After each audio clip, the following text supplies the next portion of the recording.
Third bronze para sa Alas Pilipinas. Gemma Galanza, lucky charm at talagang nagkagulo ang depensa ng Indonesia dahil sa kanya. Sa ika-second leg ng Southeast Asian V-League 2024, tumungo tayo sa isang kapanapanabik na bronze medal match kung saan ang Alas Pilipinas ay muling humarap sa isa sa kanilang matinding karibal, ang Indonesia. Sa pagkakataong ito, hindi lang basta pride ang nakataya, kundi ang pagkakamit ng pangarap na maiuwi ang bronze medal sa kompetisyong ito. Pagpasok pa lang sa court, ramdam na agad ang bigat na laban at ang init ng suporta mula sa mga Pilipinong fans na nakatutok. Ang Indonesia, na kilala sa kanilang mabilis na paglalaro at matitibay na depensa, ay siguradong gagamitin ang kanilang lakas upang maagaw ang bronze medal mula sa Alas Pilipinas. Samantalang ang Pilipinas naman, na kilala sa kanilang puso at determinasyon, ay handang ipaglaban ang bawat puntos, bawat rally at bawat pagkakataon. Pagpasok ng set 1, agad na ipinakita ng Alas Pilipinas ang kanilang kahandaan sa laban. Maayos at malinis ang opensa at halatang maaga pa lang ay napapagalaw na ni Gia de Guzman ang kanyang mga attackers. Sa bawat bitaw ni Gia, nandyan si Alyssa Solomon at Cici Rondina na nanguna sa opensa ng Alas. Ang kanilang mga spikes ay parang mga kalasag na sumisira sa depensa ng Indonesia. Pinapakita ang kanilang lakas at galing sa bawat palo. Subalit, kahit gaano pa kaayos ang kanilang laro, mahigpit ang kapit ng Indonesia. Dikit ang laban sa buong set, subalit palaging nasa kanila ang lamang. Ang bawat rally ay nagiging palitan ng lakas at diskarte. Ang setting ni Tisha para sa Indonesia ay well distributed, na nagpapakita ng kanyang pag-intindi at pag-apekto sa laro.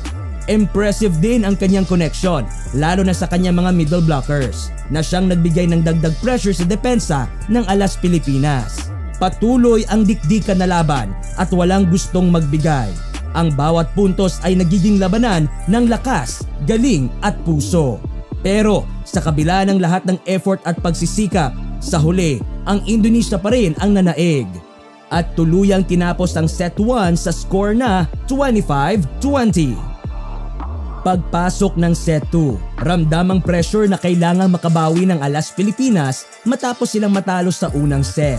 Subalit, tila mabagal pa rin ang simula ng kupunan na nagresulta sa mga miscommunication at butas sa kanilang depensa. Ang kanilang pagkabagal ay nagbigay ng pagkakataon sa Indonesia na kontrolin ang laro sa unang bahagi ng set. Kitang-kita ang pangangailangan ng Alas Pilipinas ng pagbabago. Kaya't nagdesisyon si Coach De Brito na ipasok si Gemma Galanza, isang hakbang na agad na nagbigay ng impact sa laro. Pagkapasok ni Galanza, nagbago ang tempo ng laro. Parang nag-alalibero si Galanza sa kanyang back-to-back digs na talaga namang nagbigay buhay sa depensa ng Pilipinas. Sa bawat save na ginawa niya, binigyan niya ng pagkakataon si Cici Rondina na makapagpatuloy sa pag-atake na agad namang naghatid ng puntos para sa Alas Pilipinas. Ang kanilang tandem ay nagbigay ng bagong sigla sa kupunan na naging dahilan upang makadikit sila sa score. Hindi lamang sa depensa nagbigay ng ambag si Galanza.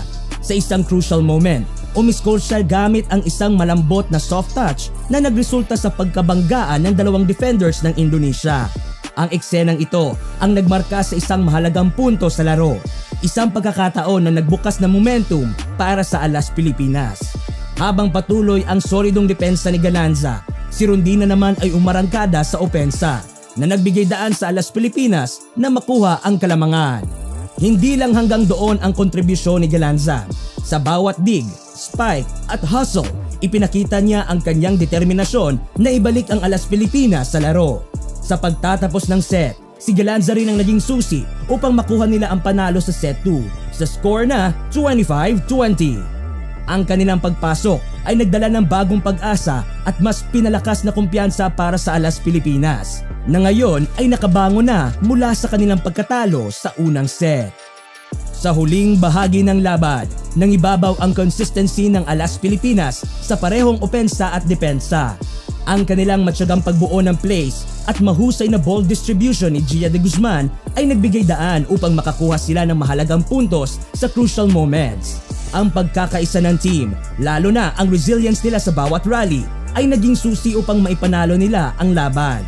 Sa kabila ng mga hamon na hinarap nila mula sa matibay na depensa ng Indonesia, napanatili ng Alas Pilipinas ang kanilang momentum na naging dahilan upang makamit nila ang bronze medal sa Southeast Asian V-League 2024. Gusto mo bang kumita habang nanonood ng paborito mong sports? Mag-register na sa 1xBet gamit ang ating promo code HAMPAS kung saan magkakaroon ka agad ng 12,000 bonus. You can cash in and cash out through GCash and Bank. Ano pang hinihintay mo? Mag-register na at mag-enjoy!